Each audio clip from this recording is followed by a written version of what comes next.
back, folks. Today I'm in Croydon meeting a fellow property investor called Ethan, who has made a name for himself by converting and flipping flats, as well as building a property portfolio. In this video, we're going to take a look at two of Ethan's projects and get his opinion on what makes a good deal. Good to meet you. Yeah, good, thanks. Yeah, nice to meet you. This is Alex. Ethan, thanks very much for coming on, and kick us off by telling us, what is this project all about? What's the goal? Fastest loft conversion in the UK. Fastest loft conversion. Well, essentially, this is a 1-bedroom that was being turned into a 3-bedroom. Then we ended up scoping down to make it a 2-bedroom. So it's just a 1 to 2-bedroom conversion. I'd like to say that's pretty much my bread and butter in South London. Yeah, from what I've seen, like conversions are your go-to, which I'm really intrigued to pick your brain on. What is the reason or the main reason behind going from a 3-bed to a 2-bed now? So the main reason was basically just costs. Like when I was looking at the GDV and what I'd be adding in terms of the value I'd be adding from making it a 3-bedroom and making it a 2-bedroom wasn't as big because of the fact that I've added square footage to the property. So when I'm usually turning it into a 2-bedroom, I'm looking at refurb, reconfiguration, and renovation and lease extension, right? Now, those are the 3 things I try to hit. But then I thought, if I'm doing the refurb and then the reconfiguration, then lease extension and the loft conversion, I might be stretching it a bit too much. I thought, let me just focus on adding value in those 3 places, which is the square footage, the refurb, and the renovation. That should do the job. Yeah. So it was a matter of either spend the extra 10 to 15 grand to reconfigure the whole property as well, to change it to a 3-bed and potentially not hitting the GDV I'm looking for. However, with a 2-bedroom, I was quite certain on the GDV that I was gonna hit at the back end. So I thought, spend an extra 10 grand to potentially get that 320 mark, or just leave it as it is and guarantee myself the 300 mark, basically. Nice. This is the sitting room then? Yes. Is that right? Yeah. So this is the front living room that was going to be the open plan kitchen living room area. So I was going to put it across that back wall here, like a nice L shape where the chimney breast was, but I decided not to. I stuck with just keeping it as a big open space for a living room. Like, it does work. My usual requirements when I'm looking at open plan living room areas personally is around like 19 to 20 square meters. Yeah. So this being at 16 square meters, 16.6, 17 square meters. Yes, it's a bit smaller, but it would have worked because I'm keeping it as a rental property. Yes. Yeah. So it was But now, as a 2-bedroom, this is a really nice space. Right? Exactly, yeah.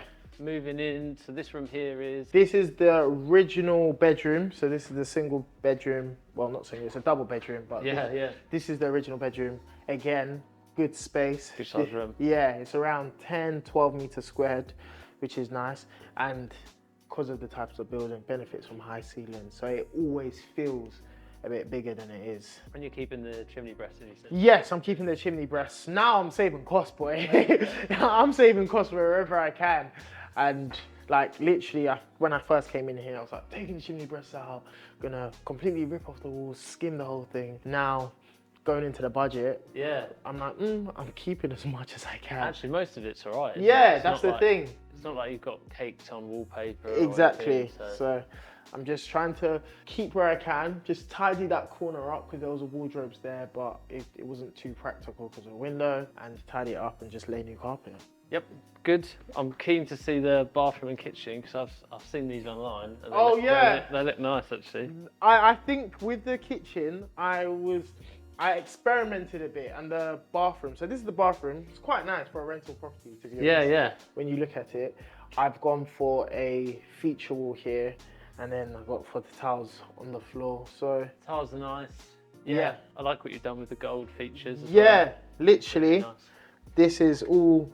This was actually from eBay. So it was it was actually all from eBay. So I was just experimenting, like, this was cheap. This was like £100 for like the vanity and the basin on top of it. We're like 80% done in here. It's just got a lot of the silicone in, just making good, and all the snagging around it, pretty much. Yeah, I often think it's these small things which are actually, that is what makes the finish, rather than, big ticket items. Exactly, and that's what I always try to say, like, even like putting in colour, just add something and you don't have to spend extra. Like this, I think this I got it from B&Q. One of the staff members kindly gave me their staff discount. I'm always cheeky, I ask. Why not? Yeah. If you don't ask, you don't get. I went there and I got 20% off. So I think it worked out to be around like £65 for this. We've got the kitchen here, which everything stayed exactly in the same position. And I went for this two-tone kitchen. Initially, I was going to relocate it, kept it here, and saved cost by everything stayed the same. Yeah. Like this is another Pinterest-inspired kitchen. Yeah, I like the colour combo. Yeah, and I literally just went for it because I thought where I'm saving costs, a lot more costs without doing the reconfiguration, let me just try a little thing, try something, see if it works. And if it doesn't work, I'm not going to be too upset. I will just not use it on the next project. So I think this sort of like color scheme is what I'm looking to do with my next flip. No, I really like it. And that kind of matches the unit you've done in the bathroom. Yeah, exactly. In, so. Exactly. I was in my interior designer bag, basically, with this one. Where's it from? So this is from Howdens. Oh, right. Yeah, it's actually not... doesn't look like a typical Howdens. Yeah, it's not too bad. It was only, it came out around like just over £2 grand. I just have left, change the windows. I need to move that socket across because before anyone that sees that said that's not building regs, I know it's not building regs. That's getting moved across. Yeah. And pretty much then to tile the backsplash. And yeah. You said window. You've been punching the window again, have you? Oh, it's the tenants before. And were you saying that this you're going to refinance this and keep this and rent it? Yes. The plan is to refinance this one. What makes your decision between flipping and keeping? I think in an ideal situation, I'd want to keep everything for the cash flow. But in terms of deciding whether to go into a deal, to look at whether to keep or to sell, it's mainly how much I leave in the deal. So my personal preference, if I'm going to leave money in a deal, I want to be able to recoup the funds within 2-year period. So that's through your rental profit. So it's basically like a 50% return on your capital injected. If I can refinance, and I leave, let's say 20-30 grand in the deal, and my rental profits $1.5 grand or £2 a month, then I would definitely keep it because I know within 2-year period I can get all my money back out and I'm good. If it takes me any longer than 2 years and there's still a good amount of equity in the property, then I just look to sell, take out all my equity, and that's good profit for me. Because am I right in thinking that you started off by flipping? Yeah, so my first one was a flip. Yeah, starting off by flipping to build that cash pot, then you quickly realise that the cash just keeps on getting reinvested and you don't actually get residual income. So it's just trying to find that balance. Ideally, you keep everything, but it doesn't actually work that way because when you do execute the BRRR, you do leave a bit of money in there, so you need to go back out to get more money to go again. So it's just knowing when to buy and when to sell. 100%, because by flipping, you rebuild that war chest of capital, which allows you to do more of the actual holding thing. Exactly, right? yeah, really. So when it comes to like the rent on this, for example, are you going to rent it out in a particular model or just like a vanilla buy-to-let? So this is going to be social housing. So I've been fortunate enough to get a contract with the local council or authority. So what I'm doing is I'll be renting it out to them on a nightly basis. With everything that I do keep, I do try to maximize the return as much as possible. After everything, this should profit around 1.7 a month. Wow, so that's a high profit margin. Yeah, no, it is. And that's because I've been able to secure at a good price, refinance at a good level, and rent out at a good level. Because it's actually quite hard to keep property in London. Because when you do the BRRR and then you realize you're leaving so much money. And the mortgage cost is high. Exactly, you have to get creative in terms of, okay, so how do I make it worth my while? So that's literally what I'm always trying to do.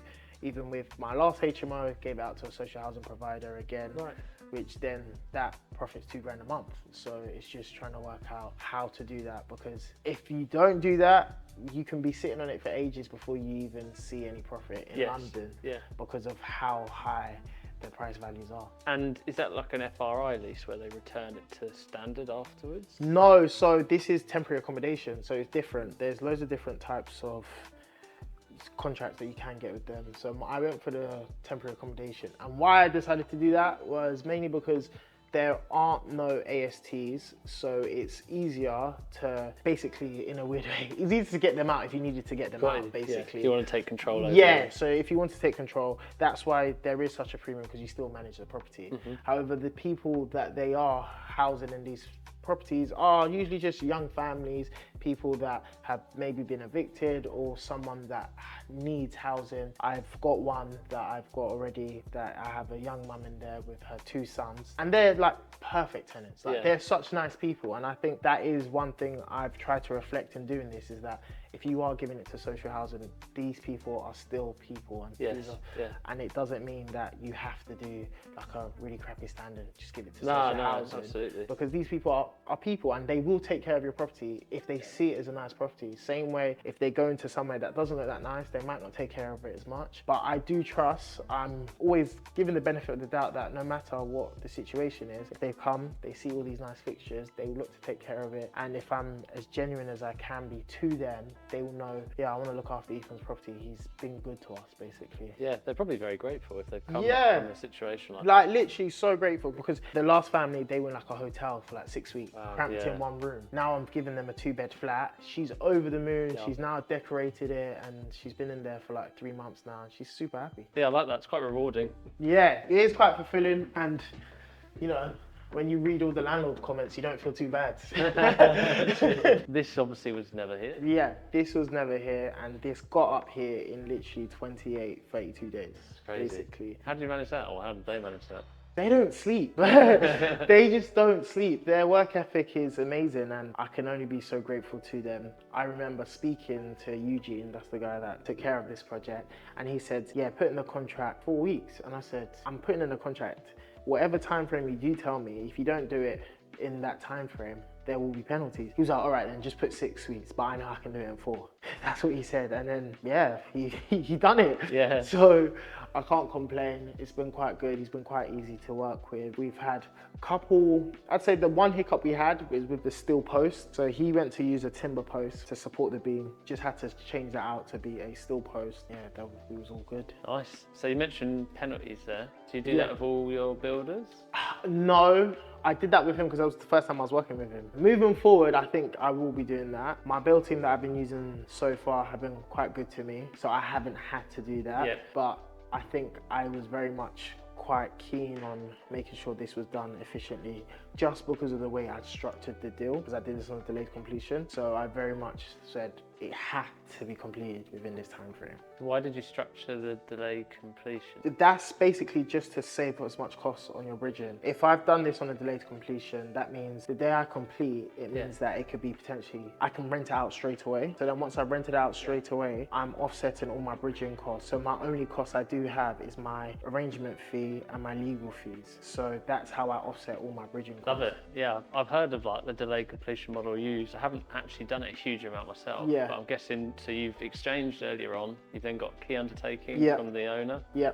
Is that difficult to get? No, it's just once you've exchanged, you've committed to purchasing the property. You've now said you're going to go in and do a refurb. So you'd be a fool not to complete. Yeah. So I guess the ball's in their court, where they're probably thinking, complete. If you don't complete, I've now got a refurb property. And it's just about having a conversation. You know what? I'm looking to complete. Just give me 8 weeks to go in, get a head start. I always call it a head start, but ideally I want to finish it, to have it as much as done as possible, so that within a week it's rented out, and the rent that I collect will offset all the bridging costs on the property. Yeah, I think it's really smart. And then straight away you're not losing that big chunk of money every month. Yeah. Like, I hate bridging fees, man. And what I'd like to do is I like to service my bridging fees monthly as well. So that I literally, it's just rent. It's just like paying another mortgage, and then until you refinance, then that mortgage just drops, and now you start seeing a really good profit margin. How long do you wait to refinance? Straight away, to be honest. Like with this particular property, I started the refinance process already by trying to get a DIP and just looking to book in my valuation. So literally on my last one, I remember I had the valuation for my bridge 1 week, and then the week later I had my valuation for the refinance on the day I completed completed the bridge. So the day I completed that bridge, in that morning, in that afternoon, the valuer for the refinance came to value the property, and it was already rented out. I already had tenants on the day I completed. So it literally offset everything, all my costs. I think that's a seriously cool idea, and maybe something that's not actually shared that much even online. Don't know if you found that. Maybe you share it. Yeah, I share it, but I don't share it because there are some elements of risk to it. If it's not carried out properly, it doesn't work, and I guess it does take a lot of balls, number one. Good negotiation skills. You kind of need to know what you're doing. You need to know what your exit strategy is. So it's definitely not a beginner strategy. If you're supported well, if you've got a good network system around you, it can be executed quite well. But yeah, no, there's not much talks around it because it's so creative, it's so difficult. Not many people even think to share it. Completely agree. Let's have a look at obviously what you got up here. Yeah, looks really smart. Yeah, so this again, it is, I think we've added an extra, in total, 18 square meters to this floor space. There was not much to it. Radiator's gonna go there. Bed's looking to go here. And this is actually a quite cool feature. I added the switch to the lights there. So if they're in bed. That's smart, I think. Yeah. Funny thing is, I didn't want to go too much, but it's the little things, you know? It's just a little touch. It doesn't really cost me, it only cost me like an extra point, but it was just a thing where that's something you would like, isn't it? Yeah, I completely agree. And then it's an ensuite, so it's turned into a 2-bedroom. I was thinking it's going to be like tiny little No, it's actually quite big, isn't it? Yeah. I don't know, even when they first did it, I was like, this is a bit bigger than I needed. But, because I'm sometimes used to the HMO ensuites where your minimum is like 2 meters squared. This is like a 4 or 5 meter squared flooring, I remember, that I had to buy. But yeah, it's a good space. So it has gone from a 1 bed, 1 bathroom to a 2 bed, 2 bathrooms. Which is really smart. Like, it's one thing to convert and add a bedroom in the current layout, like that's a value add, but to actually add square meterage is an awesome value add. Yeah, because you're moving into that next, like, I was speaking to a valuer and he was talking about there's like tones to it. He was like, you can be within a square footage tone, and then when you reconfigure it, you're increasing that tone, but then when you add square footage, there's like another level of how the value. Straight away, you're moving up to the next bracket. Yeah, you're moving to the next bracket, whereas when you reconfigure, you're in that same tone, but you're at the highest point of that bracket, which is what you want anyway. But it's I guess it's a big bonus if you can move up to the next bracket. Completely agree. Yeah, I think that's a really good take home for someone, because when do you actually get a chance to talk to valuers about that kind of stuff? Not often. Yeah, it's funny. Yeah. It's a funny story because I was on the phone to the valuer for like half an hour, right? And this is the day before he went to go value something I was buying, where I was turning it into a 1 to 2 bedroom. And then we was talking about the whole thing. He had done quite a bit in the area. Then I was like, oh, this is such a great guy. And the next day he downvalued me. I was like, what? Done you beyond your Yeah, like literally, he was such a nice guy. And I remember calling up my friend Aaron, and I was like, oh, like I just had a chat with the valuer that's going out tomorrow. He was telling me how values work and what he's done in the area, and he thinks on paper it's a really good project, blah blah blah. Then he goes there and he doesn't downvalue my GDV, he downvalues my purchase price, which is even more annoying because it's like downvalue the purchase price, meaning I have to put more money into the deal. Even if he had downvalued my GDV, I wouldn't have minded because I know I can still get the GDV. They're not. You will eventually. You can't trust valuers. Valuers. 100%. We best not down talk them too much in case they're watching us. But you know, you've obviously done property now since 2020. Yeah, I'd say 2021. Yeah. 2021. Yeah. And in that time, like, what were you doing before that? So before I was in property, I was a product manager / business analyst. So I went to uni, came out of uni, then I worked at a bank as a business analyst. Yeah. I was on like a graduate program scheme, and then I was there for like 18 months. All right. I quit to do property prematurely, I'm not going to lie. I did my first flip and I was like, I'm rich. I was like, this is me done. I profited like 50K, right? And that was more than my salary at the time. So I was like, I'm done. Like, you know, then I realized, hold on, to do my next deal, I have to invest all this 50K, and now I don't have any money. Go straight back into the next one, doesn't it? Yeah. Well, it is what it is. I guess sometimes you just have to jump straight into into the deep end sometimes. There's no like correct answer, because you could have stayed in your role a bit more, but then you might not have seen the progress that you have. Exactly. So it's a really fine line. I think people do find it hard to get that right. Yeah, yeah. What's your day-to-day look like now? So day to day look like is a lot of just phone calls. I think a lot of it is phone calls, catching up, chasing, finding new deals, recording content. It's so much. Like, no day looks the same. Yesterday, I woke up, went to the gym, came back, and was just on emails back and forth with my solicitor. And then next thing you know, the day was done. Yes. And then today it's record content. I now have to call up a couple energy providers, do all those like little tasks, and maybe just go on a viewing and stuff like that. There's just so much. And how do you generally find your deals? Rightmove, you know, like Rightmove, Zoopla, and agents. I think I built a really good relationship and network of agents in the area where I'm just always checking in on them, trying to break that barrier of just the potential prospect and agent. I'm trying to be a friend type of thing. Like, I will follow them on Instagram just so that they can see what I'm doing. Yeah. So that it gets reminded in their head, oh yeah, he's the guy that does property. If I see something, they might DM me and be like, hey bro, this came across my table, what do you think of it, type of thing. Because even if it's not the perfect deal at the time, you could either submit an offer and that creates a conversation, or you could follow it up in a month and then the deal gets done. You just want to be front of mind and see the deals, don't you? Yeah, exactly. Hence why I always just try and, if I'm not going to be able to pop into the office every day, so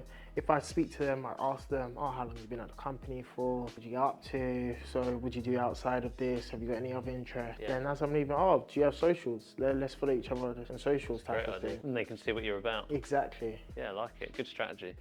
I'm going to take that one. In terms of, let's talk about actually the property then, because I've got some questions which I'm wondering about, because as I've mentioned, I'm doing a couple of flat conversions now. Is this property a leasehold or share a freehold? It's a leasehold, yeah. Leasehold, and there's 2 flats in the building. Yep. Did you have to get permission from your freeholder to do the loft? Yeah, so the permission was a right to manage company. The right to manage company is owned by both leaseholders. So basically asked downstairs, I'm doing a loft conversion. They were like, yeah, sure, that's fine. And it was very much an easy process. Had a conversation with him. We shared the rights to the loft, and I basically said to the neighbor, if I do the rendering of the front and I make it look all good, you don't have to put a penny in, just give me full rights to the loft. And they were like, yeah, that's fine. And I see you've replaced the roof as well. Yeah. Which is a big bonus. Literally done the front roof. And that's one thing, when you do loft conversion, the front roof isn't included in the cost. You have to ask to do the front roof. And that's what even made me want to do the loft conversion, because the roof needed replacing anyway. And I thought, didn't want to rip off the roof and not add value. All I'm doing is repairing the roof instead of adding square footage. So that's what initially actually sparked, let's stick a loft conversion on this. Makes sense. And did you have that conversation with the guy below prior to buying, or once exchanged? No, so I did it once I had my offer accepted. Yeah. I think the key thing for a lot of people to remember is that offer accepted, you're not legally binded to anything. Yeah. Things can change. If you have to pull out the deal, it may not look good, but it's better than being stuck in a deal and not being able to achieve anything and losing money. Right? I agree. So sometimes you do have to bite the bullet, get it secured, because if you don't take that risk, or if you don't have that vision, someone else will, and then you're always going to miss out on deals. So I put the offer in, get it accepted, and then work it out along the way.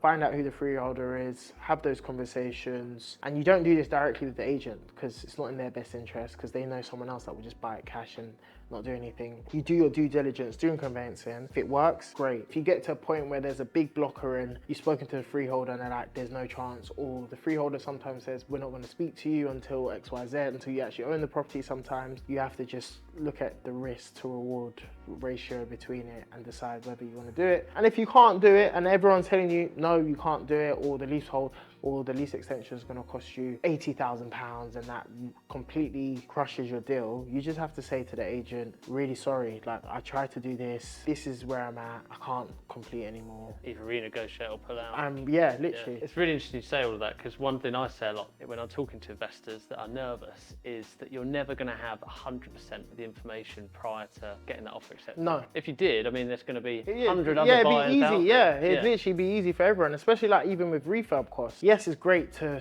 come to a viewing and come with your builder, but 9 times out of 10, builders don't just want to turn up to properties that you're just viewing. They're not your buddy. They don't care. They just want to know if they're going to get the contract. You're telling them about a property that you might buy and you're going to complete 3 months later, and you're going to potentially want to spend 20k or 30k on a refurb, and then you want to cut on their costs. Doesn't really sound enticing to them. No.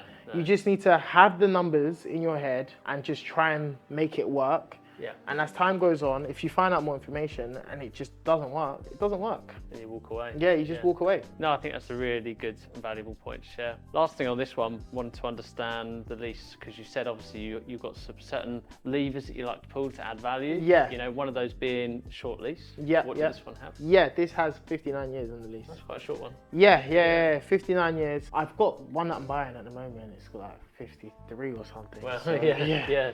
So yeah, 59 years. I like to do the lease, get them to serve a Section 42 notice. I sign that over to me, and then I purchase it like that. That's so you can do it in the first 2 years of ownership. Yes. For anyone watching. Yes. So I can do it in the first 2 years of ownership. Sometimes you can get them to do the Section 42 and then do the lease extension on completion, and then you buy it maybe for a bit of a premium. Yep. But if I want to keep all my costs low, I just say to them, don't worry about the lease extension, I'll do it. We can draft up the Section 42 notice, just sign it over to me, and then I can get it at the lowest cost possible, meaning my stamp duty liability is lower, bridging fees are lower, and all my legal fees are lower. And if I'm selling it, I can extend the lease on completion of the sale, meaning I don't have to fork up any money to put into the lease extension. I just get an undertaking of costs and complete it, do the lease extension on completion of my sale or on my refinance, where you do it on completion and you don't have to put in any money into it. Really smart. I love how creative that is. Yeah, like I guess that's the benefit of me trying to make something work in London, backs up against the wall. Property prices are very expensive. You're forced to get creative if you want to make something happen. Before we head over to the next project in a bit, everyone watching will kill me if I don't ask you the numbers. Yeah, of course. So what did you pay for it? So I bought this for £145,999. Nice. So 145,999. Yep. Just sing off the price. Yeah, if you've read Never Split the Difference, they talk about being so specific with your numbers. So I incorporate, all my purchase prices are always so specific to the pound. And it makes the vendor feel like you thought about it and they just accept the offer because it's like some sort of calculation gone into this price. It didn't. No, you're like, Raj, go with that. Yeah. So 145,999. Lease extension we know is about 22. You're spending in total. Yeah, £57,000. 57, including the loft. Yeah, so that's coming out 57. Yeah. And you believe it's worth about 300. Yeah, 300. So it's already been valued. Yeah. So before, on the bridge, they came and it wasn't done yet, and she valued it at 290. So I know as soon as it's done, it'll be at 300. Yeah, with the finished condition. With the finished condition, it should be at £300,000. Which is good. It means I pretty much pull all my money out on this one, to be fair. And then it profits 1.7 a month. So that's what would make me say, this is a good deal. I could sell it, probably make 80 grand profit, but I'd rather keep it and just make that on a monthly basis.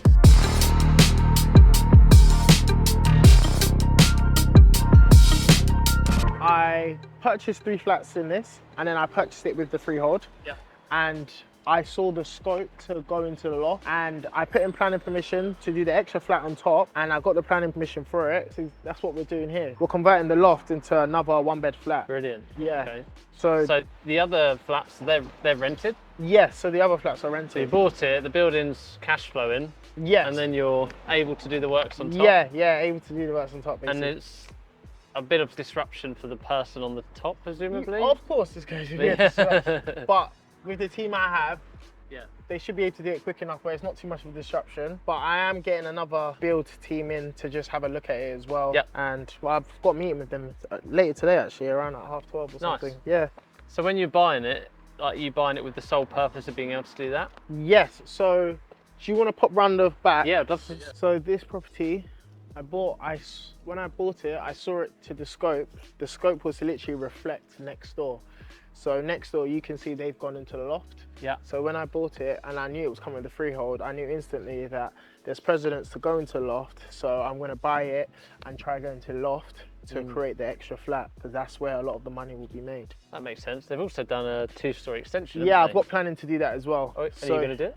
Yeah, I'm going to do it. I'm just looking at the cost. The cost Yeah, is a lot, yeah, man. I'll bet, yeah. The cost is a lot. I'm just trying to see how else I can try and maximize it, having a lot of cost to do that. So these are basically pretty much the plans. So that is the loft. So if we look at it from this angle, actually, so look at it from this angle, Yep. from the back. So this is with the double-story extension coming out, and then we're creating an extra 1-bedroom flat in the top there, and this measures to be 37 square meters. Nice. So around, like, you know, just under 400 square Decent foot. size. That's a good size for a Yeah. 1 bed, isn't it? So, Yeah, literally what we just discussed about, yeah. So it's going to be a 1-bed in the loft room. So with this particular project, it was about finding the opportunity where the opportunity was, and it was within that freehold and seeing that loft space. Yeah. So permission was fairly easy to get. To be fair, the first time round it got rejected, but it got rejected because of the loft height. They said we needed to raise the ridge height to get significant space because it's a 1-bed flat, and it got rejected, and we just had to do a few alterations, and the next time round, yeah, we got it accepted. It's a funny one because it was like, we did pre-planning before, we had the conversations, said everything was okay, then go in it and still reject us, but it is what it is.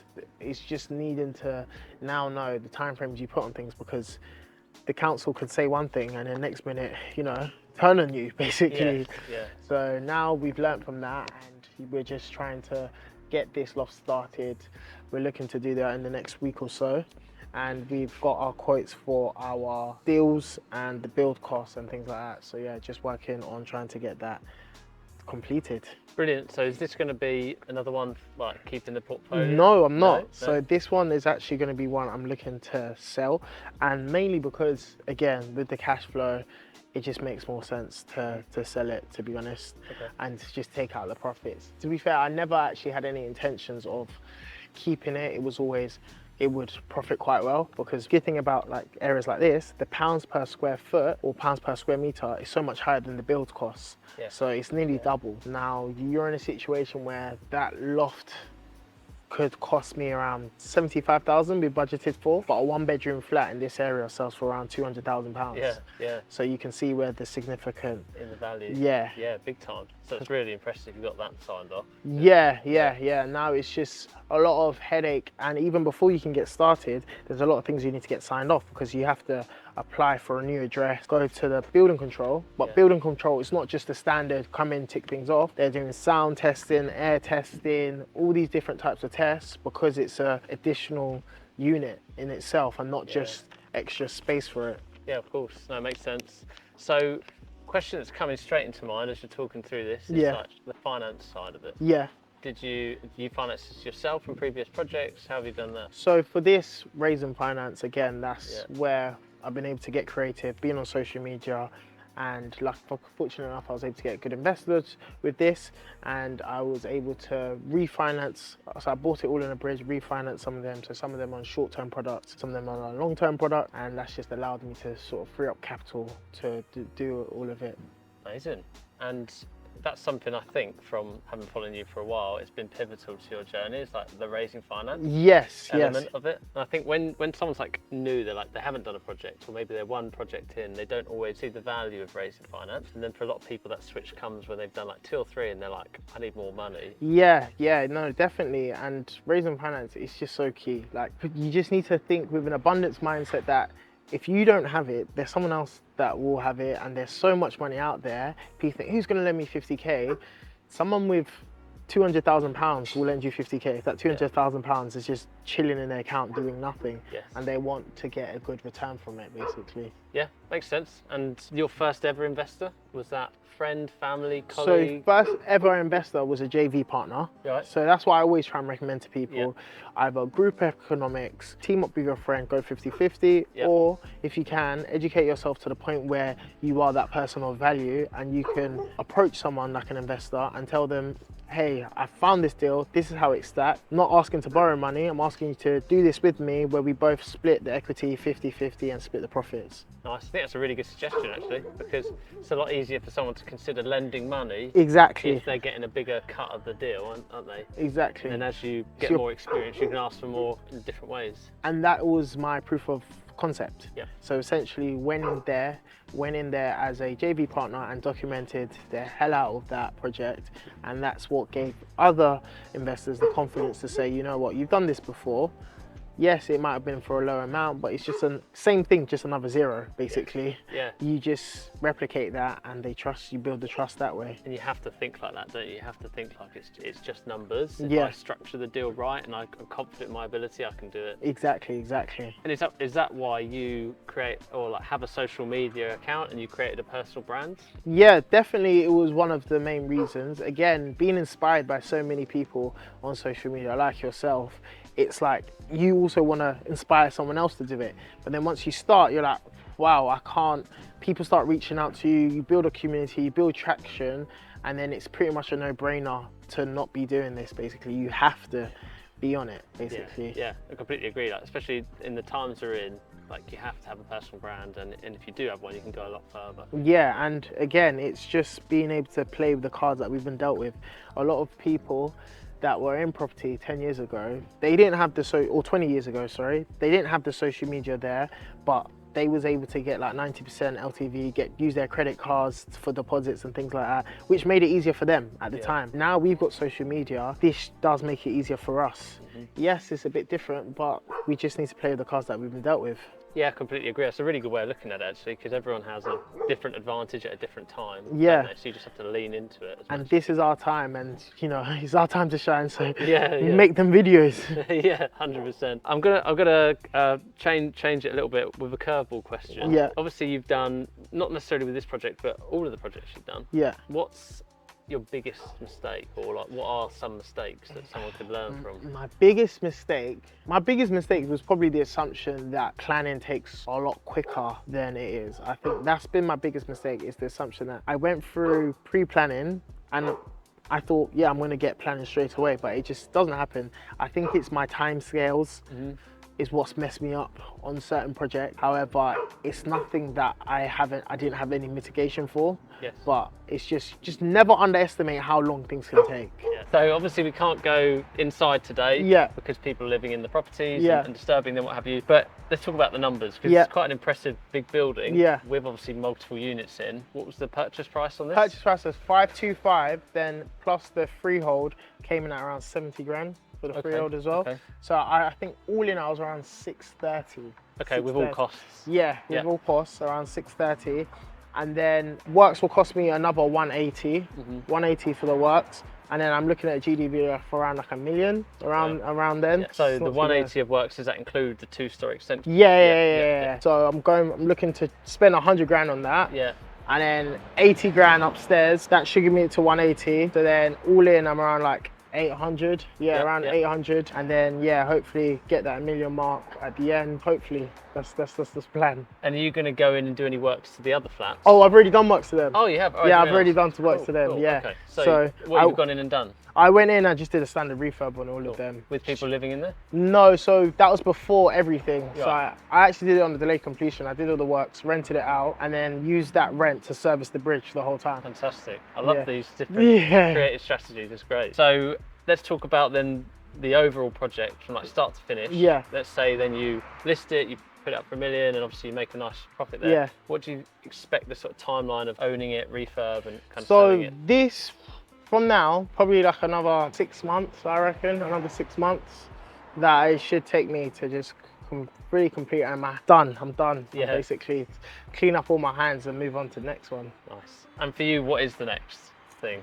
The next thing is potentially just getting back into, I want to flip a couple more 1 to 2 beds, because it's just bread and butter, you know.